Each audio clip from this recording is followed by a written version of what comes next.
Hey everyone, this week we're asking the question, what is the point of photography?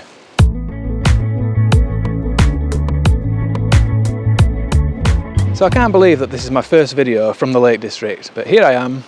I'm at Friars Crag near Keswick, and I'm going to try and get a shot looking out over the water here. The weather's a bit mixed, so we'll see how it goes. It's one of those days where it could be rubbish, or we could get some amazing light coming through the clouds.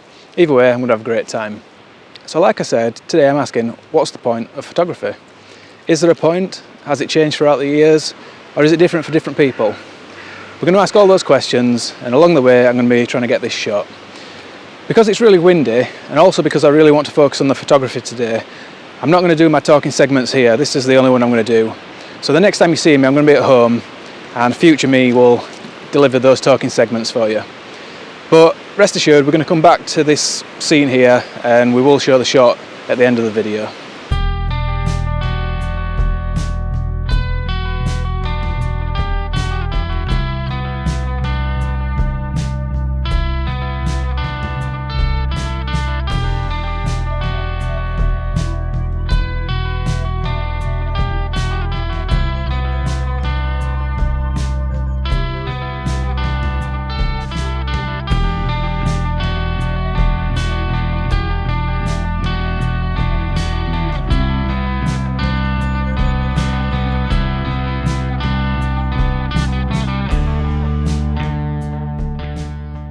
So, is there a point to photography? Should there be one? Does there need to be one? I'm going to assume that the answer to all those questions is yes, otherwise this is going to be a pretty short video. But I am going to exclude certain types of photography, for example, commercial photography. Obviously, if you're a pro and you're doing it for a living, there may be many reasons why you want to do that, but one of the reasons will be to make money. So I'm discounting that one.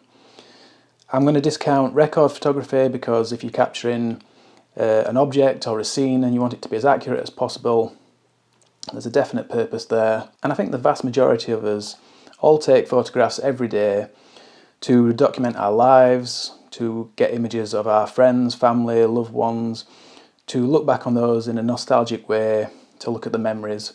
So I'm discounting that one as well, because what I really want to focus on is capturing images as an art form.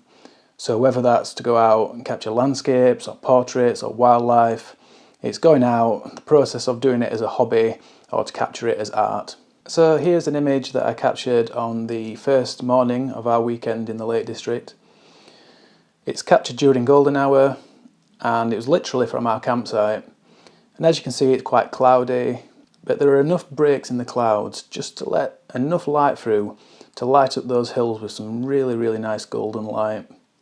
I also got a closer shot, which I like as well, which is a slightly different composition, a bit tighter, closer in. But it's got that dark, moody atmosphere, and I've purposely kept the edits quite dark and contrasty to emphasise that. So photography has obviously changed quite a lot throughout the years. Way back in the early days, daguerreotypes were often used to capture self-portraits of people, and that was a way of the middle classes being able to afford self-portraits without the cost of commissioning an oil painting, for example. And that showed social status and a certain amount of power. So there was a lot of reasons for photography in that sense back in the early days. But as cameras became more affordable and more popular in the early 1900s, people could then use those to capture images for nostalgic reasons, like I said earlier, for memories and things like that, but also to capture images as art if they chose to do so. And with the invention of digital photography and smartphones, everyone's got a camera in their pockets these days. According to Google, over 5 billion images are captured every single day. But is there a difference in capturing just a quick snap of an image with your phone compared to, say, going out, taking your DSLR or mirrorless camera, planning the shot, getting the perfect light, knowing how to use the camera, setting up your composition and getting the shot that way? It's obviously two very different processes, but should we judge them differently? Here's a shot I got from the boat jetties at Derwent Water, looking out at Derwent Isle, and there wasn't a whole lot of planning involved. It was the middle of the day, although it's fairly overcast, so that helped.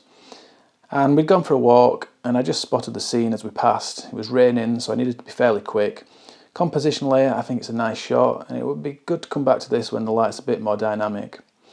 Zooming in to 150mm, I got this shot, and the boat is a little bit blurred, so I probably needed a slightly faster shutter speed, but I'm not too bothered about that. I still like the shot, particularly the light that came through and illuminated the trees on the right there. I think the point of photography is very different for different people. Some people have got a knack for looking at the chaos of the world, say a street scene for example, and distilling it down into a single image which says something about a particular place or time or event. For some people it's very deep and they want to highlight a particular political or social issue, and other people just like telling a story, and an image is a very powerful and universal way of doing that. This image was also captured at the jetties at Derwentwater. I liked all the information in this one and how it told the story of the scene, with the boats on the shore and then the one at the jetty, with all the birds on the water there, and that all surrounded by the fantastic landscape of the Lake District. But there was a lot going on and there wasn't any special light either, so I decided to simplify this one by taking the colour out of the image, and I think that worked quite well. So let's go back to Friars Crag now. I was really hoping that despite the grey clouds and the drizzly weather, that we might just get some light breaking through those clouds onto the landscape, because sometimes that's the very best conditions you can get for landscape photography, where you have those really dramatic clouds and that fantastic sky, but the light coming through and just illuminating the landscape and adding colour to the scene.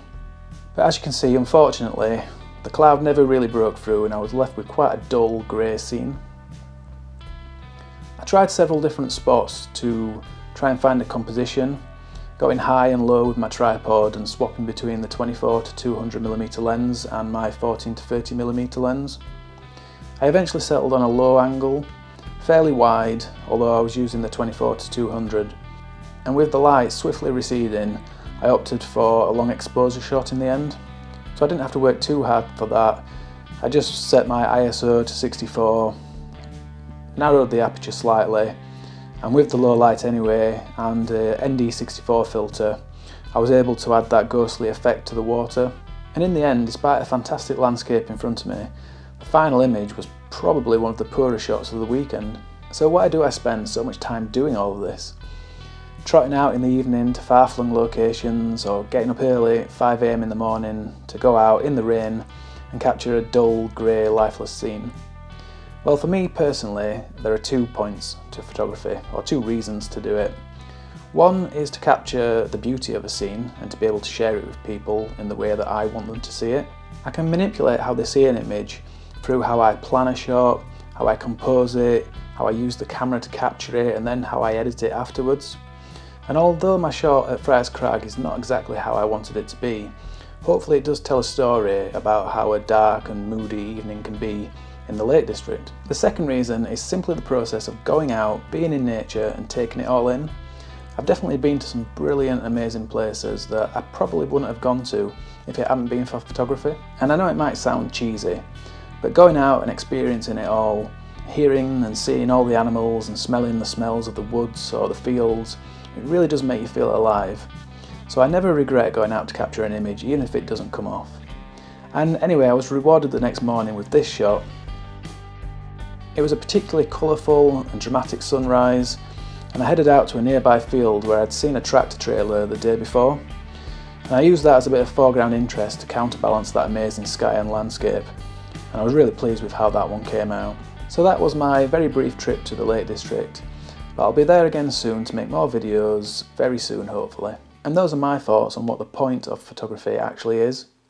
So I think in summary, the end result is obviously very important, but the process of creating the images is at least as important, if not more so. Social media can trap you these days into just wanting to share your images for likes and interaction and comments. And that's all well and good. I think the outlet for an image is an important part of the process. I like to share my images and it can really put the cherry on top of the whole process at the end. But it's easy to fall into that process of only doing it for the likes or the comments and the interaction. And before you know it, you're forgetting about the process and you're just thinking about the final result and how to make an image that is going to get those likes. And that's cutting out such an important part of it all.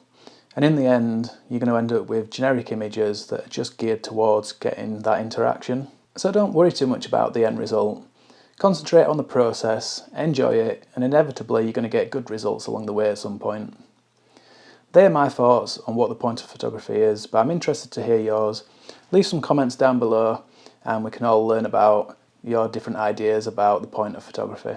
But that's about it for this video, so a huge thank you for watching. If you've liked the video in any way, please just give me a thumbs up down below. And if you're a regular viewer, massive thank you to you, as I always say. But if you're new to the channel and you're not yet subscribed and you'd like to do so, you can just click down there on the big red button, or over here on this little picture of me, and that way you'll stay up to date with everything I'm doing. There's a new video Sunday mornings at 10 AM UK time. So I hope you'll join me for the next one, but until then, thanks a lot everyone, and bye for now.